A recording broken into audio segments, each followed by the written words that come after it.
Selamat pagi, Bu. Pagi. Baik, Bu, perkenalkan di sini saya Bidan Elvi Kumalasari yang bertugas pada pagi hari ini ya, Bu ya.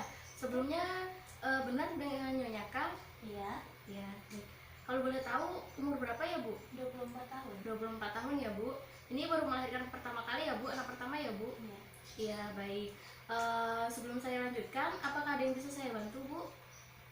Saya belum mengerti cara pemberian ASI dan ASInya sudah keluar dan bayi juga sudah menyusui. Oh, baik, sudah menyusui, tapi belum tahu bagaimana cara pemberian ASI begitu ya, Bu ya? Iya. Baik. Sebelum kita lanjutkan ke konseling berikutnya, kita mencuci tangan terlebih dahulu ya, Bu ya. Cuci tangan 6 langkah.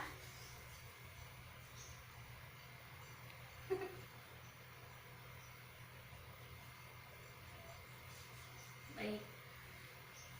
Saya tinggal untuk privasi terlebih dahulu ya, Bu. Oke. Menutup tirai. Baik, Ibu. Tadi di depan sudah diperiksa ya, Bu ya? Udah ya, Bu ya. Jadi di sini terdapat tekanan darah Ibu 110/80 mmHg, normal ya, Bu. Kemudian nadi Ibu 80 kali per menit. Kemudian suhu tubuh Ibu tadi 36,7. Kemudian pernafasan Ibu juga 27 kali per menit, normal. ASI kolostrumnya sudah keluar ya, Bu ya, berarti kemarin? Sudah ya, Bu ya? Sudah disusukan ke adiknya juga ya? Udah. Ya, baik, sudah. Selanjutnya di sini, Bu, saya akan menjelaskan apa itu ASI. Sebelumnya, apakah Ibu sudah mengetahui pengertian dari ASI? Belum ya, Bu ya. Jadi, baik, pengertian ASI itu sendiri adalah menyusui bayi dari 0 sampai 6 bulan tanpa makanan tambahan. Jadi, ASI eksklusif ya, Bu ya. Bisa diulang, Bu? ASI eksklusif adalah Pemberian ASI Iya. dari bayi umur 0 bulan Iya. sampai 6 bulan 6 bulan tanpa makanan tambahan. Baik, seperti itu ya, Bu. Kemudian ASI ini memiliki beberapa manfaat, Bu. Yang pertama sebagai nutrisi, kemudian untuk daya tahan tubuh agar si kecil tetap kuat, tidak gampang sakit, seperti itu ya, Bu. Yang kemudian selanjutnya meningkatkan kecerdasan, meningkatkan jalinan kasih sayang, dan penghematan biaya obat-obatan atau tenaga sarana kesehatan, serta menciptakan generasi penerus bangsa yang tangguh dan berkualitas. Jadi untuk manfaat ASI sendiri banyak sekali ya, Bu ya. Kemudian di dalam ASI itu sendiri terdapat zat kekebalan.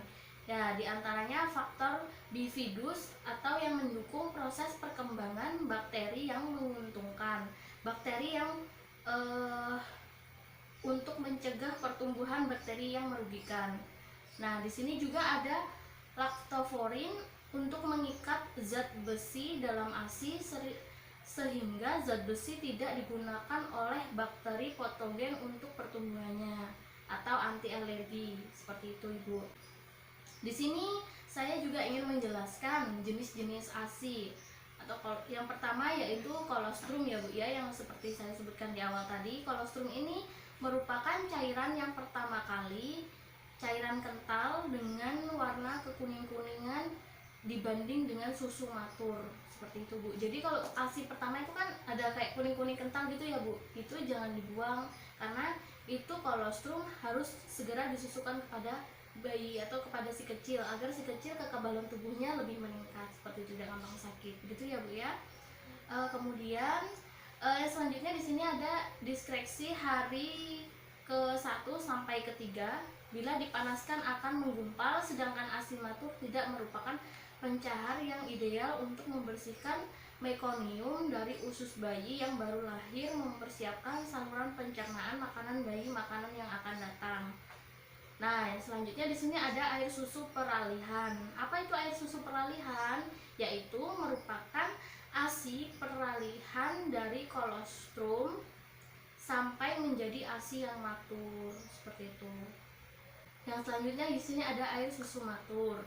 Yang kita sering sebut-sebut tadi merupakan ASI yang disekresi pada hari ke-10 dan seterusnya. Komposisi relatif konstan atau tetap ya, Bu ya. Merupakan cairan berwarna putih kekuningan yang diakibatkan warna dari capsaicin, riboliflavin, dan keroten di dalamnya. Baik Ibu, di sini saya akan menjelaskan bagaimana memperbanyak produksi ASI ya Bu ya. Nah, ini penting sekali agar ASINya tidak macet atau agar adiknya juga semangat untuk menyusui, jadi tidak kekurangan ASI seperti itu ya Bu ya. Baik, yang pertama, bayi menyusu setiap 2 jam selama 10 sampai 15 menit di setiap payudara kanan maupun kiri ya Bu ya.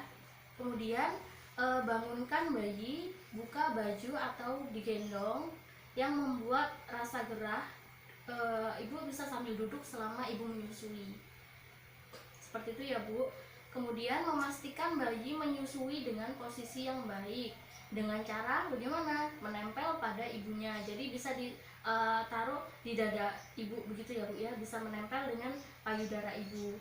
Kemudian bayi itu akan terlihat menelan secara aktif. Seperti itu. Yang selanjutnya di sini saya akan menjelaskan cara pemerasan ASI dengan tangan. Nah, ada juga Bu, agar ASI tidak bengkak, kita juga bisa mengeluarkan atau memeras ASI dengan menggunakan tangan. Yang pertama, ibu harus menyiapkan cangkir atau gelas tertutup yang telah dicuci dengan air mendidih atau disterilkan ya Bu ya. Kemudian payudara dikompres dengan kain handuk hangat dan dimasas atau dipijat halus dengan kedua telapak tangan dari pangkal ke arah kalang payudara. Ulangi pemijatan ini sekitar payudara secara merata ya Bu. Mungkin seperti ini, secara merata, dipijatnya begini ya Bu ya. Baik Bu, yang selanjutnya tadi ulangi, tekan, peras, lepas. Pada mulanya ASI tidak keluar. Setelah beberapa kali maka ASI akan keluar seperti itu.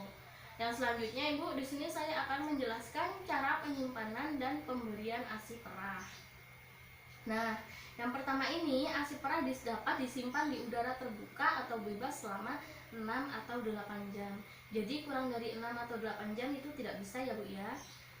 Yang kedua, di lemari es dengan derajat 40 Celcius selama 24 jam atau 1 hari. Kemudian di lemari pendingin atau beku derajat kurang min dari 18 derajat Celcius. Akan dipakai, tidak boleh direbus. Pas mau disusukan ke adiknya itu kan beku ya Bu, jadi tidak boleh direbus. Jadi didinginkan, dan karena kualitasnya akan menurun jika ASI itu akan direbus gitu.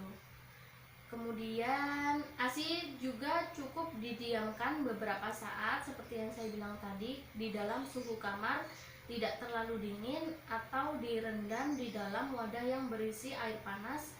Memberikan ASI perah dengan menggunakan sendok. Apakah ada yang ingin ditanyakan terlebih dahulu Bu sebelum saya lanjut? Belum ada ya Bu ya. Jika belum ada, yang terakhir di sini saya akan menjelaskan cara penerapan ASI eksklusif pada ibu bekerja. Sebelumnya mohon maaf, apakah ibu rumah tangga atau ibu bekerja ya? Bekerja. Oh, bekerja ya Bu ya, ini cocok sekali ya. Nah, jadi selama bekerja itu yang pertama ibu bisa selama cuti hanya memberikan ASI saja. Kemudian sebelum masa cuti atau habis ubah pola minum bayi dengan ASI perah. Seperti yang saya sudah jelaskan di atas tadi mengenai ASI perahnya bagaimana dan seperti apa, bisa diterapkan ya Bu ya di sini, karena ibu juga seorang ibu yang bekerja. Jadi tidak menuntut kemudian, tapi tetap harus menyusui si kecil. Karena ASI ini benar-benar sangat penting bagi kebutuhan bayi. Kemudian sebelum berangkat bekerja, ibu usahakan harus menyusui bayi. Selama di kantor, ibu bisa memerah ASI setiap 3-4 jam. Kemudian ibu dapat menyimpan ASI ini di lemari es ataupun dibawa pulang. Yang terakhir, ibu bisa menghangatkan dan memberikan ASI perah melalui sendok kepada si kecil. Seperti itu ya Bu ya. Apakah ada yang ingin ditanyakan Bu? Belum ada ya Bu ya. Jika belum ada, maka saya cukupkan sekian ya Bu ya untuk konseling hari ini. Semoga ilmunya bermanfaat. Terima kasih. Assalamualaikum warahmatullahi wabarakatuh. Waalaikumsalam warahmatullahi wabarakatuh.